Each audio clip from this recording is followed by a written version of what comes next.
ناظرین کرام، اس ویڈیو کے اندر امام ابو یوسف رحمۃ اللہ علیہ اور امام ابو حنیفہ رحمۃ اللہ علیہ کا واقعہ بیان فرمایا گیا ہے۔ اسی طریقے سے علماء دیوبند کے واقعات کو مفتی ضو علی خان صاحب نے بہت ہی نرالے انداز میں بیان فرمایا ہے، اور علماء دیوبند کیسے ظرف والے علماء تھے کہ دوسرے علماء جو ان کو برا بھلا کہتے تھے ان کے بارے میں بھی وہ کیا خیال رکھتے تھے، ان کے بارے میں ان کے نظریات کیا تھے، اس ویڈیو کے اندر دیکھتے ہیں۔ تو آئیے چلتے ہیں اس ویڈیو کی۔ امام ابو یوسف کے احوال میں لکھا ہے کہ جب کوئی ان سے کہتا کہ آپ کے استاد ابو حنیفہ ایسا کہتے ہو ایسا کہتے، خلاف باتیں، تو امام ابو یوسف اس کو کہتے ہیں اغسل فمک اولا بالماء الحار والصابون ثم قل ابا حنیفہ، پہلے اپنے منہ کو گرم پانی اور صابن سے صاف کرو، پھر میرے استاد کا نام لو، وہ تیرے جیسے نہیں تھے، وہ بہت بڑے آدمی ہیں۔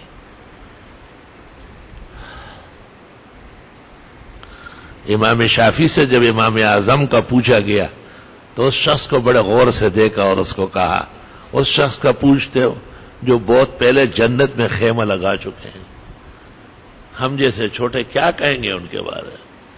یہ بھی لوگ ہیں۔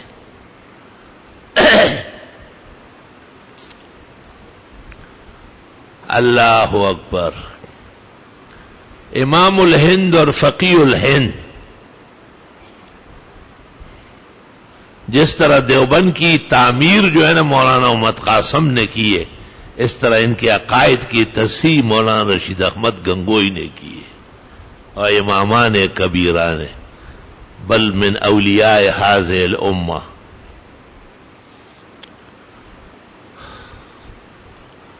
ان سے کسی نے پوچھا کہ محمد ابن عبد الوہاب نجدی کیسے آدمی تھے، تو انہوں نے کہا وہ اچھے آدمی تھے۔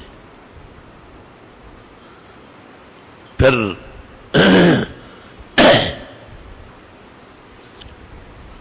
1300 کے آس پاس مولانا حاجی امداد اللہ نے ان کو فتاوی شام بھیجا، مکہ مکرمہ سے، اس وقت تک ہندوستان میں شامی نہیں تھی۔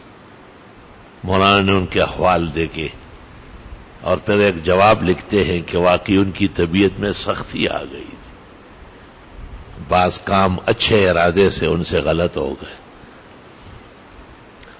تو وہ اردو کا فتاوی ہے، لیکن اردو سمجھنے کے لیے بھی عقل چاہیے۔ وہ پہلا جواب جو آپ نے دیا ہے وہ مومن کی حیثیت سے دیا، جب تک کسی کے پاس دلیل نہ ہو۔ مومن اچھے لوگ ہیں، مسلمان اچھے لوگ۔ امام ابو حنیفہ کہتے ہیں المومنون اولیاء الرحمن، مسلمان تو اللہ کے دوست ہیں۔ اللہ ولی الذین آمنوا یخرجہم من الظلمات الی النور۔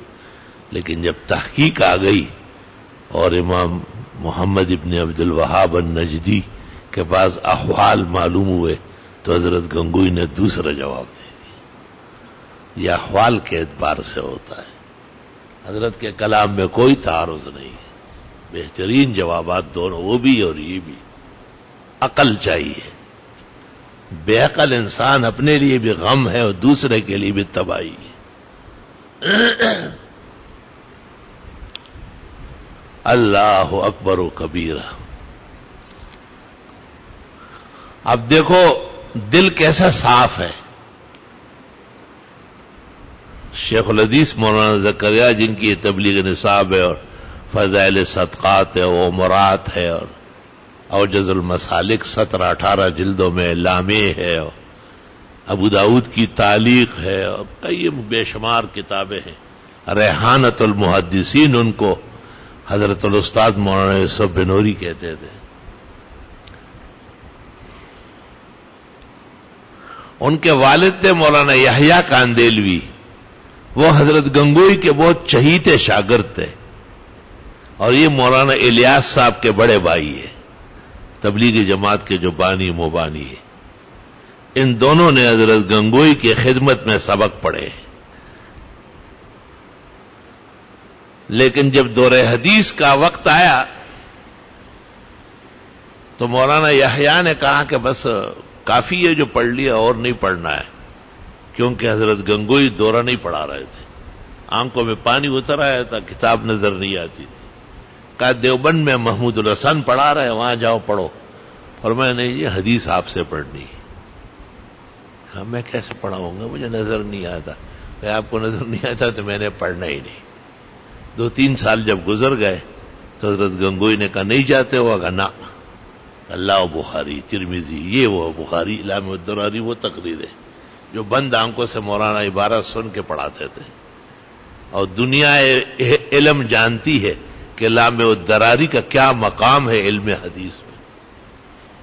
تمام کتابیں حضرت نے یاد سے پڑھائی۔ یہ مولانا یحییٰ کاندیلوی شیخ الحدیث کے والد حضرت گنگوئی ایک دن ان کو کہتے ہیں مولوی احمد رضا خان بڑے زمانوں سے میرا رد کر رہا ہے، مولوی یحییٰ ان کی کتابیں ہم کو سناؤ، واقعی کوئی غلطی ہے ہم ہی رجوع کر لے۔ تو مولانا یحییٰ نے کہا مجھ سے تو ان کی کتابیں نہیں پڑھی جائے گی، وہ ایک صفحے میں 10 گالیاں اور 15 بےہود گوئیاں کرتا ہے۔ تو حضرت نے کہا تو بڑا نیک آیا ہوا ہے، دور کی گالیاں نہیں پڑا کرتی ہے، پھر بھی کوئی کام کی بات ہوگی، شاید ہم کو اصلاح کا موقع نصیب ہو جائے۔ کیسے قلب صاف ستھرا ہے، کیسے دھلا ہوا دل ہے، ہمیں دور کی گالیاں تھوڑا پڑا کرتی ہے۔ وہ بریلی میں بیٹھا ہے، میں گنگوں میں ہوں، جتنا چاہے گالیاں دے کوئی فرق نہیں پڑے گا، کام کی بات ہوگی ہم بھی ان سے لے لیں گے۔ لا الہ الا اللہ وحدہ لا شریک لہ لہ الملک و لہ الحمد وعلی کل شیء۔ محترم ناظرین کرام، مفتی صاحب علی خان صاحب کی مزید اسی طرح کی ویڈیوز دیکھنے کے لیے اور ان کے بیانات کو سننے کے لیے ہمارے اس چینل کو ضرور سبسکرائب کر لیں تاکہ ہماری نئی آنے والی ویڈیو سب سے پہلے آپ کو مل جائے۔